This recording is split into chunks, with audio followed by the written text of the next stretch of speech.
Hey, just a heads up, this video may contain some potentially triggering content that some may find disturbing, so viewer discretion is advised.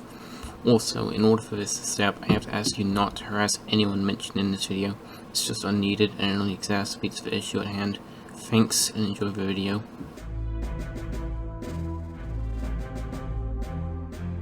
Alright, enough successful exposed video. I think I'll beat up Sandra and then play some deathmatch to celebrate.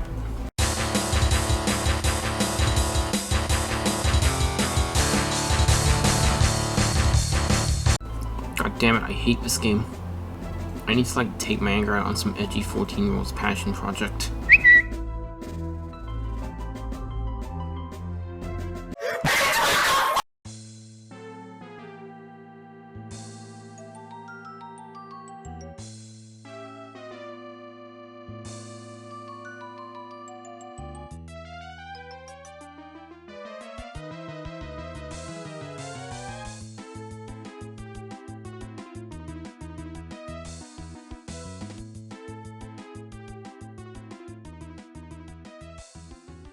Joke ones are a sad factor of life you'll have to deal with at some point. Joke ones have been a part of the Doom community ever since the little team discovered how to write homophobic slurs and rape threats into an ACS script. Angry Anna is one such mod.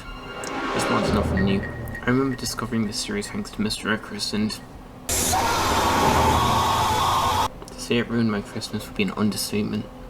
This video must have brought the mod a ton of notoriety, so naturally the creator, Order Moy, would get to work making a sequel. Halloween Quest 2 was recently brought to my attention thanks to the Doom community taking L's Twitter account. I'll get into the specifics later on. There was also Halloween Quest 1, but it's honestly pretty mid, so we'll just skip to the sequel. Now the only place where you can get this mod seems to be ModDB. The Doom World thread redirects here, and the download link on the ZDoom forums was removed by the moderators. People in the comments were also comparing this mod to Moonman Doom. That's never a good sign. Starting the game, we greeted by a character named Lou, who is a social justice vial. I'm guessing that's supposed to be a cross between a social justice warrior and an archvile, but Lou isn't an archvile. After a short conversation, I immediately get jumped by about 10 enemies without any weapons to defend myself. The only reason why I survived this initial encounter was because one of the shotguns aggroed an imp and died, allowing me to grab his shotgun. Inspecting a nearby shed, I found a 5.7 pistol and some armor, which just begged the question, why couldn't I have just spawned in with a pistol, like in every other game ever? Another thing I noticed is that you can destroy pumpkins to find supplies. The problem with that is that these pumpkins have a very high chance of spawning overpowered items like megaspheres, full rifles of ammo, and even weapons. I got a BFG pretty early on into the first level. I don't think I have to explain why that's overpowered. I can also drop a nut job sphere that gives me a haste, infinite ammo, and quad damage all at the same time. I got this power up during the boss and I beat him in seconds. This addition alone trivializes most combat encounters as the levels clearly weren't designed with this in mind. I mean, what's up here?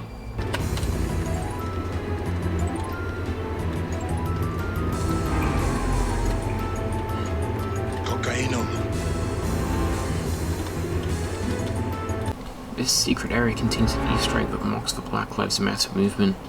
When I saw this scene, I understood why people in the comments were comparing this mod to Moonman Doom. There are some pretty clear influences taken from that mod, which I'll get into later. The imps seem to be a stand-in for black people, as their sound clips are replaced with black characters' voice lines taken from other games. The second level isn't any better, but I did find some cocaine. I'm not sure if this was an oversight, but there seems to be no health cap on it. Your health can go into the quadruple digits if you collect enough. As I progressed through the level, I could hear hard bass faintly playing in the background.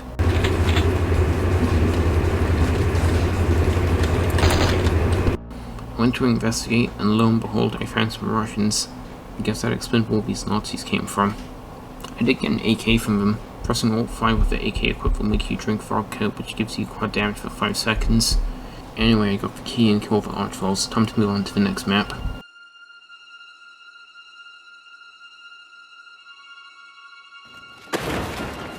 The final level takes place in this huge castle where your friend is hosting a party you're invited to. During this level, you will team up with different friendly NPCs. One of these NPCs has a gun, and she can deal damage to you if you stand in her line of fire.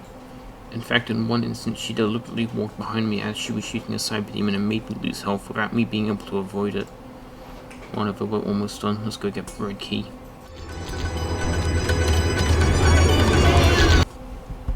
Oh, you've got to be kidding me. The pain elementals in this mod use the same voice clips as the Jewish enemies from Moonman Doom.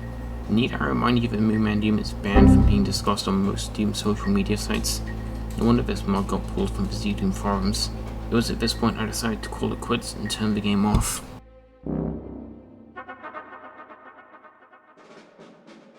In conclusion, Angry Anna Howling Quest 2 is creatively, technically, and morally bankrupt.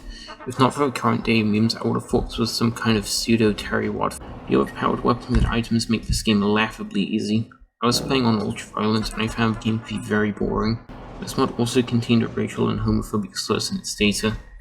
This caused Order Moy to be banned from the Doom Discord server. I would have to say that this is one of the worst Doom mods I've ever played. If you want a challenging experience, it fails. If you want a comedy, it fails to a catastrophic degree. Anyway, that's all I have to say on this mod. I would like to give a shout out to Doom Community Taking L's on Twitter for making this video possible. If you enjoyed this review, be sure to like, subscribe, and turn on post notifications so you never miss a video.